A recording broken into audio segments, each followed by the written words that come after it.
Assalamualaikum warahmatullahi wabarakatuh.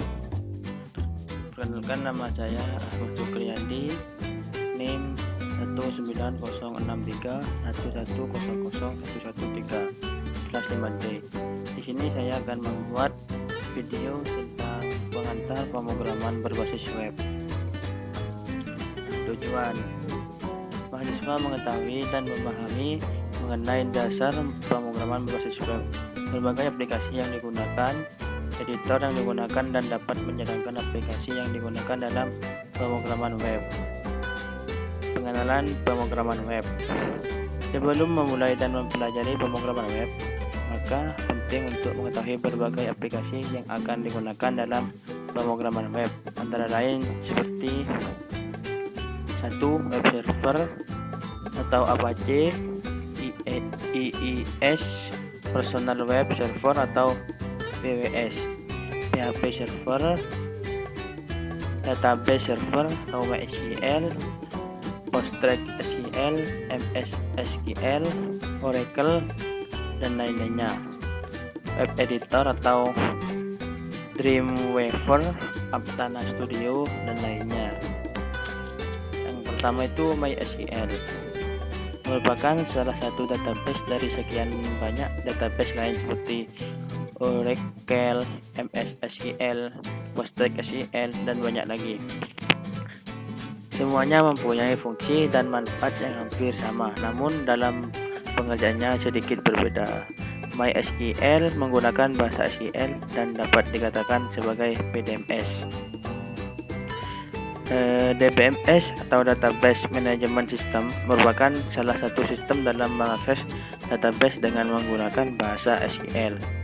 MySQL juga merupakan aplikasi open source, artinya memungkinkan untuk semua orang untuk menggunakan dan memodifikasi aplikasi tersebut, sehingga siapapun bisa mendapatkan aplikasi MySQL secara gratis dan bebas digunakan. Alasan menggunakan MySQL: yang pertama, database MySQL sangat cepat. 2. Reliable. 3. MySQL telah banyak menangani pembuatan software besar. 4. Bersifat open source. 5. Mudah digunakan. 6. Dapat dijalankan di berbagai sistem operasi atau multiplatform atau Linux, Windows, Mac OS.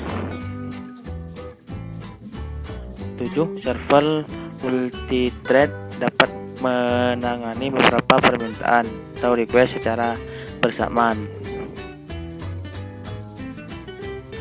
8. Metode enkripsinya bagus. Dan 9. Menggunakan autentikasi user atau password.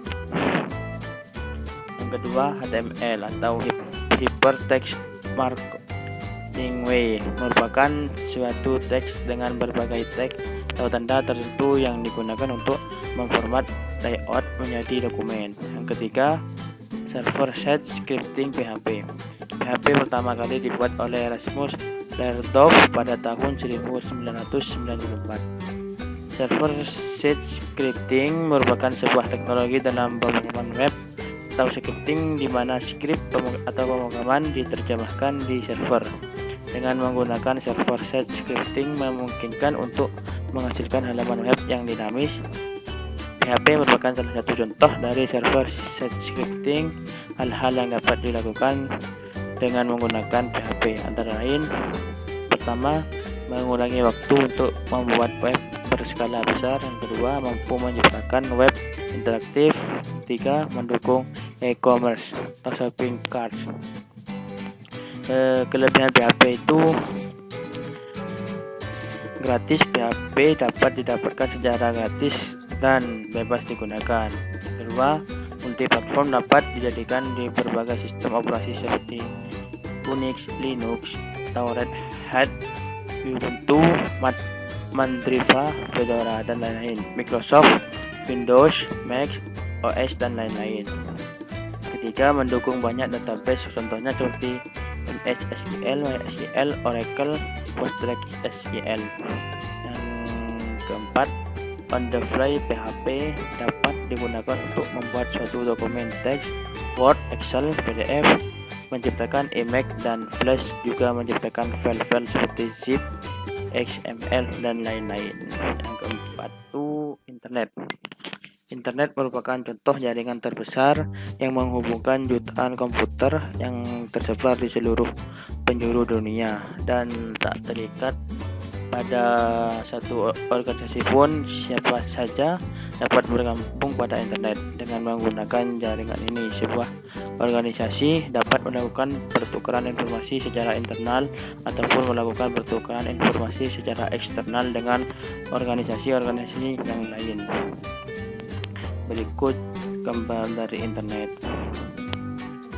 Ya, selanjutnya www World Wide Web, sistem pengaksesan informasi dalam internet yang paling terkenal dan bisa dikenal dengan istilah web. Web menggunakan protokol yang disebut HTTP atau Hypertext Transfer Protocol. Dokumen web ditulis dalam format HTML, Hypertext Markup Language. Dokumen ini diletakkan dalam web server dan diakses oleh klien atau pengakses informasi melalui perangkat lunak yang disebut web browser atau sering disebut browser saja. Yang kelima, server sebagai pusat yang difungsikan sebagai pelayan yang dapat digunakan untuk satu, mengirim data dan atau penerima data. Dua, mengatur pengiriman dan penerimaan data di antara komputer yang terhubung dengan jaringannya atau melayani permintaan klien. Mail server merupakan server yang khusus digunakan untuk menerima pelayanan email. Dua, contoh email HTTP. Nah, seperti itu contohnya, dan di bawahnya itu gambarnya. Web server merupakan server yang digunakan untuk menyimpan halaman website atau homepage. Contoh web server Apache, CSS, WWS, Shitami. 6. Domain name server. Name server merupakan suatu komputer server yang digunakan untuk membagi alamat domain. DNS merupakan alamat pengganti untuk TCP atau IP. DNS dapat diibaratkan sebagai alamat rumah. Contoh DHIN Web ID permataindonesia.ac.id. Struktur domain .com, lembaga komersial .edu, .ac, lembaga pendidikan .gov, lembaga pemerintah .mil, lembaga militer. Dapat merupakan identitas negara Singapura atau SG, Australia atau AU, Amerika atau US, Kanada, EA, Inggris, UK.